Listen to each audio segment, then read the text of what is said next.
Alors, aujourd'hui, je vous présente le réseau Cybergende, le ComCybergende, qui est le commandement cyber à la gendarmerie, qui est rattaché auprès de la direction de la gendarmerie nationale, qui a été créé en 2021. 2021 qui a permis de réunir les compétences cyber qui étaient déjà existantes sur l'ensemble du territoire national et de mettre un outil répondant, de permettre de répondre en tout lieu et en tout temps aux menaces numériques qui sont grandissantes. Donc la stratégie du ComCybergende, c'est d'assurer la coordination et de définir une stratégie en matière de prévention et de répression des actes cyber ou de la cybermalveillance en place. Voilà, donc l'activité de la chaîne cyber repose sur différentes entités, déjà au niveau départemental, donc le service de l'adjudant Ravelot que j'ai présenté. Ce sont des enquêteurs numériques de proximité qui sont en brigade départementale, qui peuvent faire les premiers actes d'enquête, qui prennent les plaintes aussi. Ensuite, les sections opérationnelles de lutte contre les cybermenaces. Donc, je vous ai présenté la mission tout à l'heure. La brigade numérique, qui fait partie du ComCybergende, qui a une fonction très spécifique en matière de prévention et de proximité numérique. Les antennes C3N, qui ont une mission d'investigation. Et le ComCybergende qui définit la stratégie en matière de sûreté au sein de la gendarmerie. Donc le ComCybergende, comme vous pouvez le voir, la gendarmerie a un maillage territorial dont l'état-major se situe à Sèvres, ici en région parisienne. Vous avez des campus cyber, des centres de formation cyber qui sont au nombre de 2. Donc vous en avez un à Sèvres et vous avez un service interministériel dans le cadre de la formation cyber qui se situe à Lille. Vous avez des antennes C3N qui sont rattachées auprès des sections de recherche de la gendarmerie et qui ont pour mission des investigations dans le cyberespace. Ils seront de 2 manières. Vous avez la brigade numérique de Rennes, dont je vais développer l'activité. Et il se dit prochainement qu'une autre brigade numérique va s'ouvrir. Alors, quelles sont les missions du ComCybergende? Alors, le ComCybergende, en fait, finalement, il fait les missions de la gendarmerie classique. C'est la protection des biens et des personnes. Donc, ils sont de 4 ordres. La prévention et la proximité numérique. La prévention et la proximité numérique, c'est la sensibilisation du public. Donc, nous faisons des démarches de prévention contre les cybermenaces auprès des élus, des collectivités territoriales, locales, et au profit des entreprises aussi, des entreprises privées. La sensibilisation auprès des élèves aussi, elle est très importante, c'est un facteur intéressant. Sur la sensibilisation sur les dangers d'Internet, déjà les petits entre 8 et 10 ans, ils ont une sensibilisation sur les dangers d'Internet et le cyberharcèlement. C'est un sujet d'actualité que vous entendez régulièrement aux informations. Je vous parlais de la brigade numérique et on parlait de proximité numérique.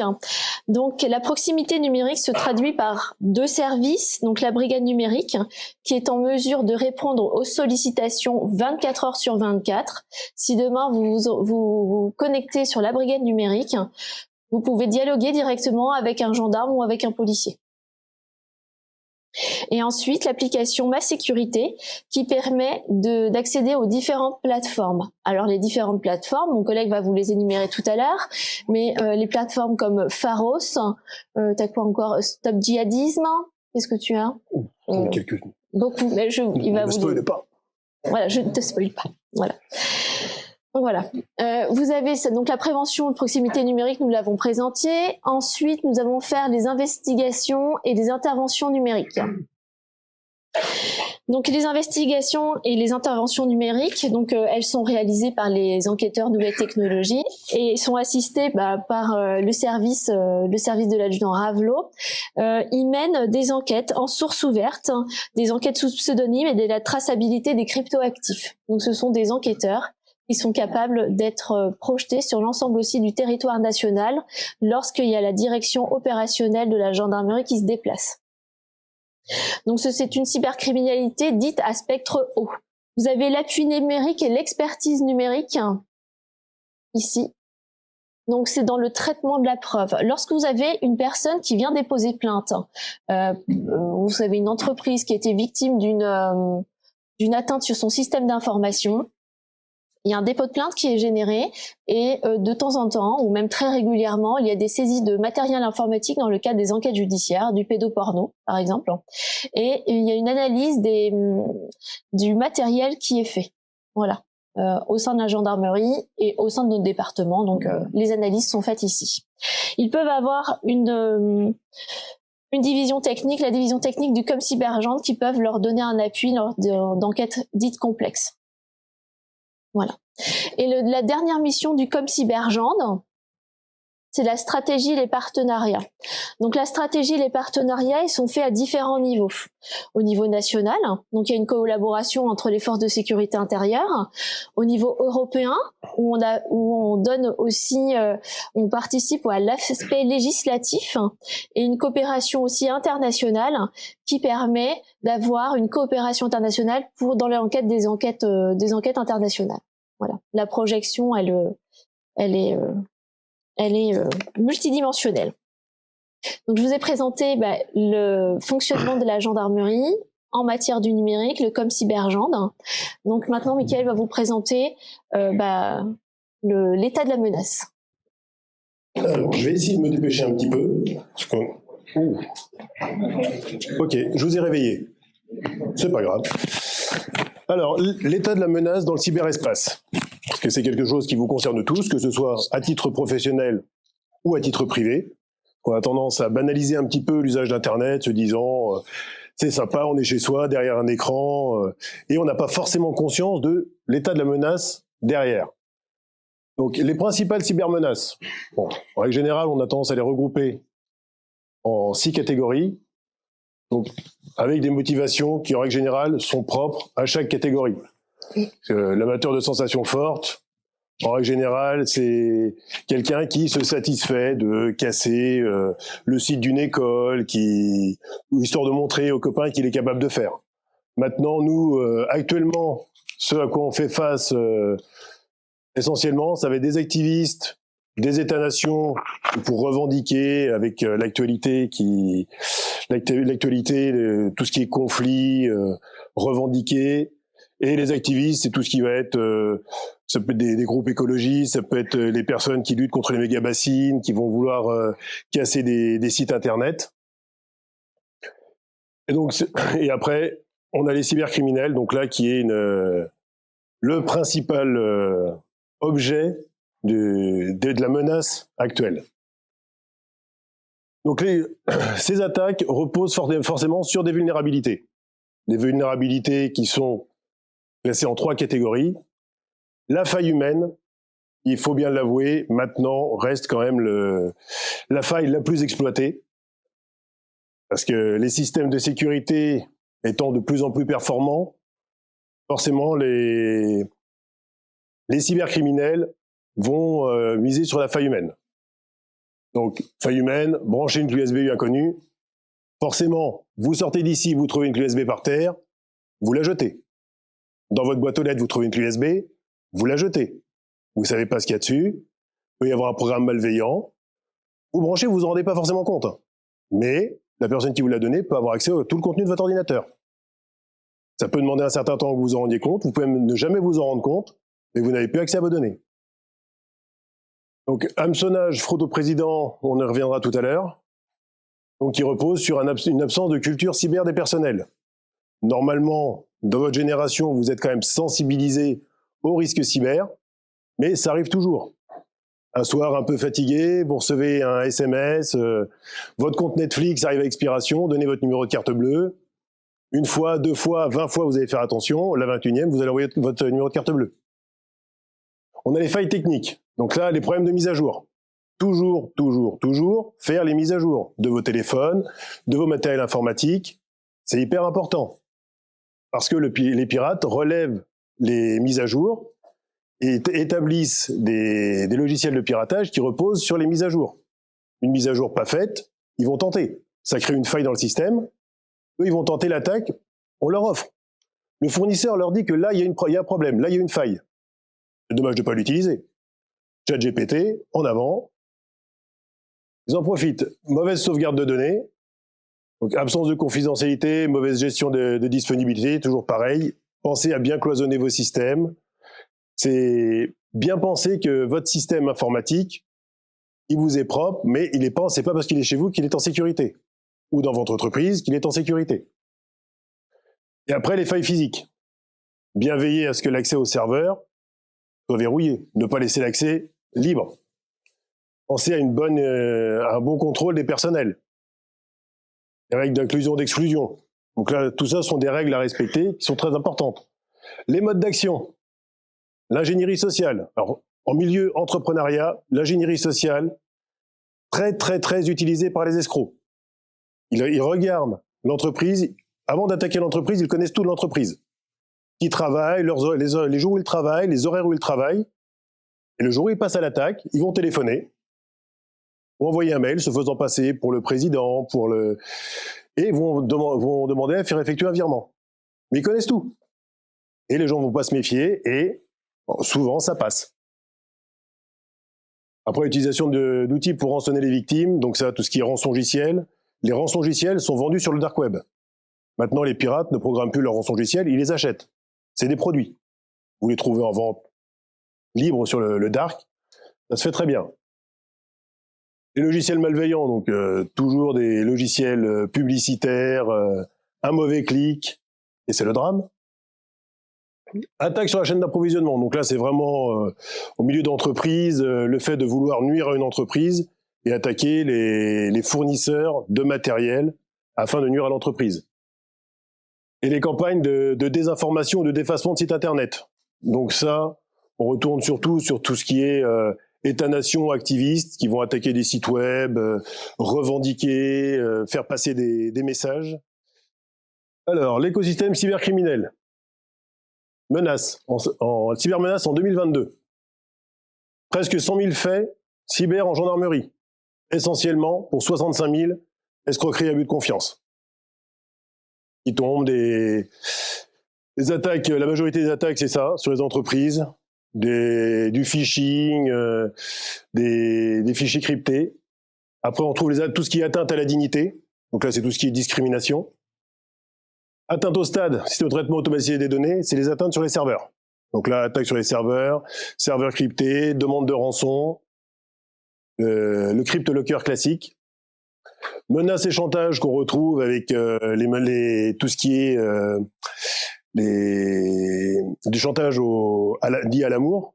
Donc les gens qui envoient des photos dénudées et après on les menace de dévoiler ces photos si la personne ne paye pas. Et après donc tout ce qui est atteinte aux mineurs, donc là on rentre dans quelque chose de plus, tout ce qui est proposition aux mineurs de 15 ans, donc là on rentre sur quelque chose de plus particulier. D'ici 2030, 29 milliards d'objets connectés. Vous connectez un matériel chez vous, vous changez le mot de passe. Très important. Vous ne laissez aucun accès à votre système chez vous ou dans votre entreprise. Rien de plus bête que de se faire pirater parce que quelqu'un est rentré par le réfrigérateur connecté. Alors, le rançongiciel. Donc forcément, motivation, extorsion, atteinte à l'image. On va pas se le cacher, en règle générale, c'est l'extorsion, une volonté d'avoir de l'argent. Moyen d'action. Vulnérabilité. En règle générale, c'est essentiellement des campagnes d'hameçonnage ciblées pour les entreprises. Vous arrivez le matin, tous les ordinateurs sont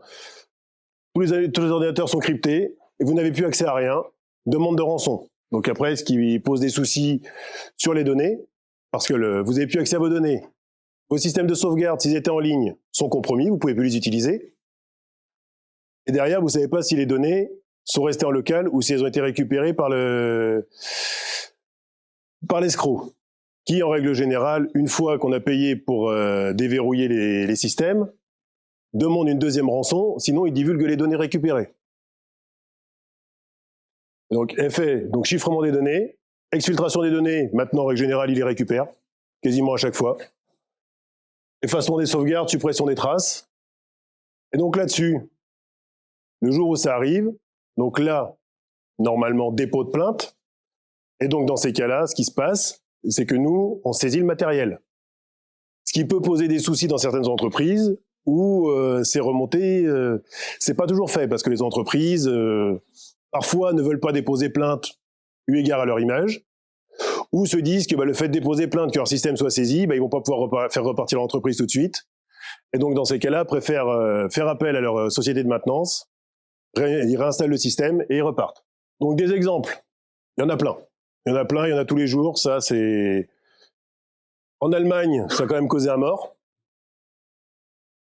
Vous voyez, des atteintes. Bon, maintenant, les hackers ont revu leur demande à la baisse. En règle générale, la rançongiciel, sur un particulier, ils vont demander dans les 7 000 €. 30% des gens payent. Des gens ou des entreprises payent. Ils ne sont pas décryptés à chaque fois. Après, c'est une prise de risque.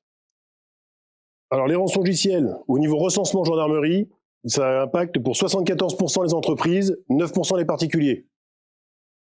Bon, après, les particuliers, souvent, quand ça leur arrive, ils formatent leur système, ils réinstallent, ils déposent pas plainte. Conseil, si vous êtes victime d'un rançongiciel, à titre professionnel, à titre privé, vous déconnectez votre appareil d'Internet et du réseau informatique. Au travail, vous alertez immédiatement le service informatique. Ne pas payer la rançon. C'est un conseil donné, même s'il y a eu d'autres directives, des consignes en début d'année sur les assurances qui payaient les rançons, mais la directive, c'est ne pas payer. Conserver les preuves numériques en neutralisant le matériel infecté. Donc ça, après, c'est notre travail. On vient, on saisit, on récupère, histoire de pouvoir faire les recherches dessus. Vous déposez plainte, vous faire assister par des professionnels qualifiés. Donc pour vous protéger d'une attaque. Donc là, sensibiliser ses proches et collaborateurs, parce que forcément, au niveau d'une entreprise, c'est pas parce que vous avez la connaissance des bonnes pratiques que tout le monde l'a. Donc faire des informations, c'est toujours utile. Appliquer les mises à jour de sécurité, tenir à jour son antivirus, se méfier des mails douteux. S'il y a un doute, il n'y a pas de doute, poubelle. Ne pas installer d'application ou de logiciel d'origine douteuse. Ça, pareil, un logiciel que vous trouvez sur Internet à un prix défiant toute concurrence. Ça semble être l'original, vous l'installez, rien ne vous dit que derrière, il ne va pas installer un autre programme. Un programme malveillant. C'est pas parce qu'il vous le dit pas à l'installation que vous n'avez pas l'impact sur le coût, vous n'avez pas un truc sur votre ordinateur. Sauvegardez vos données sur un support amovible. Un support qui est connecté au moment d'une attaque cyber est considéré compromis. On doit le jeter. Donc vous sauvegardez, vous déconnectez vos sauvegardes. Donc privilégiez l'utilisation d'un compte utilisateur, ça évite qu'un mauvais clic, avec les droits administrateurs, entraîne la suppression de tout un système. Utilisez des mots de passe complexes et les changer régulièrement. Donc directive de l'ANSSI, l'Agence nationale de sécurité des systèmes d'information, mot de passe au moins 12 caractères. Voire 14, 16, 20 c'est pas trop. Après, tous les sites et toutes les applications ne gèrent pas jusqu'à ce nombre de caractères. On évite les mots du dictionnaire, on évite les prénoms, les noms, les dates de naissance. Une suite de caractères aléatoires, majuscules, minuscules, caractères spéciaux. Et vous éteignez l'ordinateur en cas de non-utilisation. Escroquerie basée sur l'usurpation d'identité. Donc essentiellement par mail, ça tout le monde en a reçu, tout le monde en reçoit toujours. C'est bien aidé maintenant par l'intelligence artificielle qui produit des mails de phishing qui sont exceptionnels de précision. Alors c'est fini l'époque où vous receviez un mail plombé de fautes d'orthographe avec des logos qui ressemblent à rien. Maintenant, ce sont des mails vraiment très précis. Les SMS ou les appels, ça pareil. Le cas dont je vous parlais tout à l'heure, le SMS, compte Netflix, votre compte Netflix va arriver à expiration, envoyez votre numéro de carte bleue, c'est arrivé. C'est arrivé à un jeune, fatigué un soir, il a envoyé son numéro de carte bleue, il a reçu un coup de téléphone quasiment dans la foulée. Bonjour, c'est votre conseiller bancaire. Vous venez de faire une erreur. Content. Il se dit, j'ai fait une erreur, ma banque m'appelle, sympa. Sauf que c'est la deuxième partie de l'arnaque. Parce que juste avec votre numéro de carte bleue, ils font pas grand-chose. Mais avec le numéro de carte bleue, ils savent dans quelle banque vous êtes. Donc ils vous appellent, enfin là pour lequel ils l'ont appelé, donc vous avez fait ça. Donc pour éviter, pour pouvoir vous protéger, on va faire une série de manips, et en fait il a validé 4 ou 5 opérations pour un montant de 8 ou 900 euros. Alors, le problème, c'est que le dimanche soir, il s'est couché satisfait. Le mardi matin, quand sa banque l'a rappelé pour lui dire qu'il était à découvert, c'était moins bien. Ça, malheureusement, toujours vous méfier. Sur Internet, dans le domaine cyber, c'est vous qui devez être à l'initiative de tout. Si vous avez l'impression qu'on vous prend par la main, qu'on veut vous emmener quelque part, méfiez-vous. C'est vous qui êtes à l'initiative, c'est votre outil, c'est vous qui le gérez. Donc des exemples de phishing. Assurance maladie, un truc pas mal fait. Et maintenant, ça touche un peu tout. Dès que vous recevez un message, premier réflexe, vous vous méfiez, surtout si vous n'avez rien demandé. Vous vous méfiez.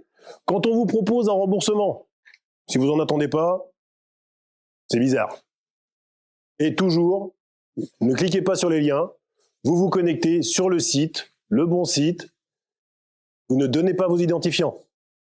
Donc après, là, du phishing, ça on pourra en mettre plein. Les faux ordres de virement dans le monde entrepreneurial. Alors ça marche ça marche très bien. Oui, ça marche bien.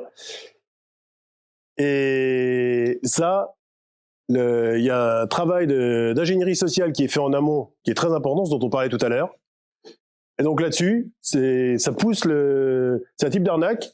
Et alors, menace, pas tellement.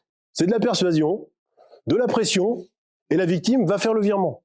Mais en règle générale, il fait le virement en étant persuadé de faire quelque chose de légitime.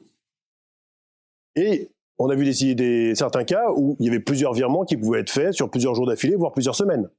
Parce que sur le coup, il n'y avait rien qui paraissait étrange. Et là-dessus, il y a aussi les faux RIB qui font suite au piratage de comptes, de messagerie. Ça, on en a de plus en plus.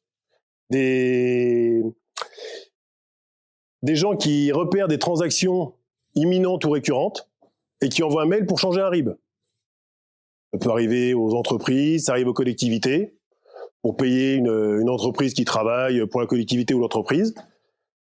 L'escroc relève les mails, voit qu'il y a un RIB pour des paiements à effectuer, et il envoie un message pour changer le RIB.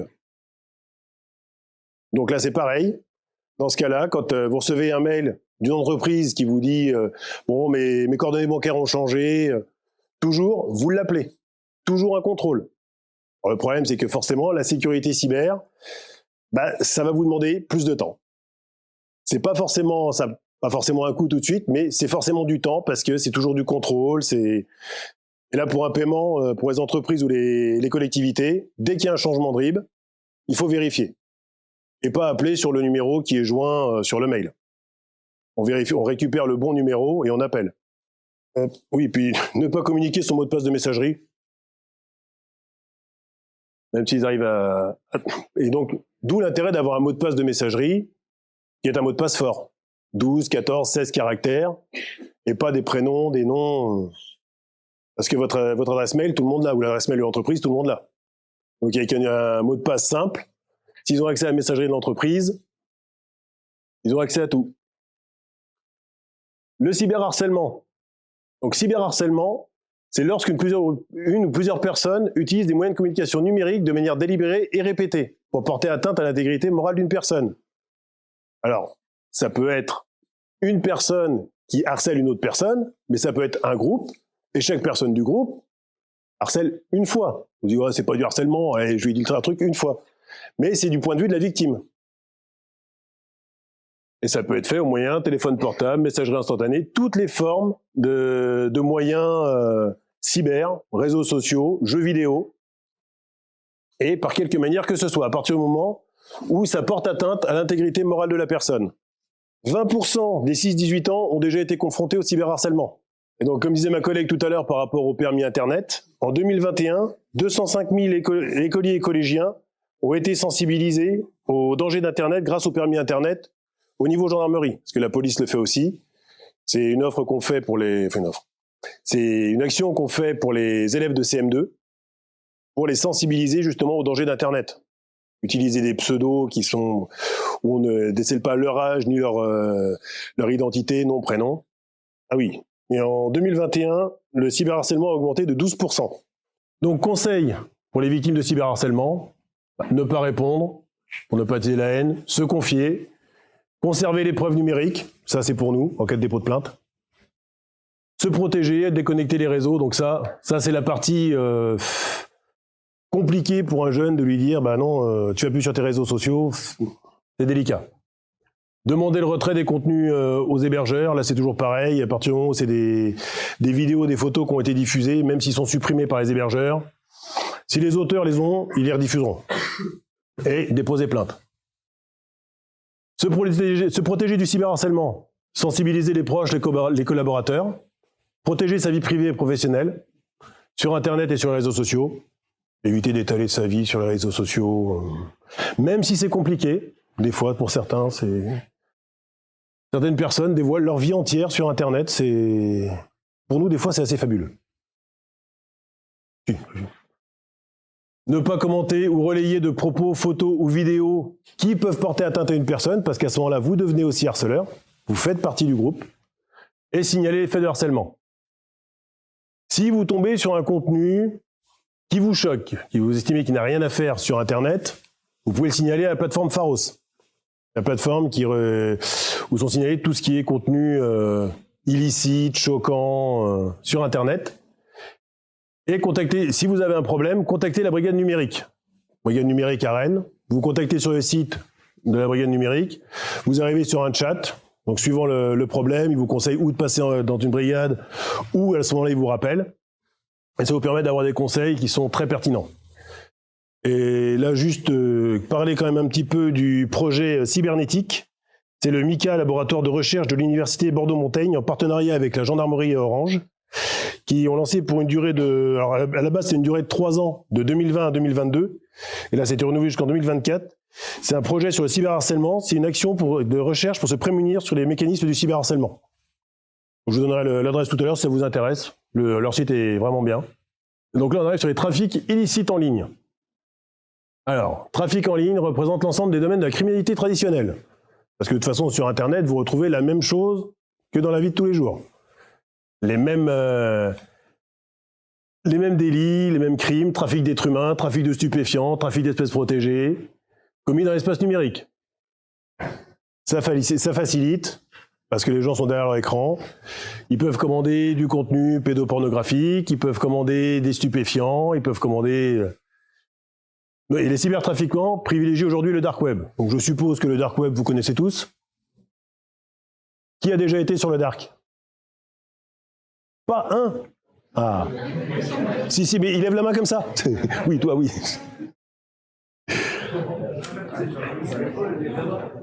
Donc le dark web c'est pas illégal. Vous avez le droit d'aller sur le dark web.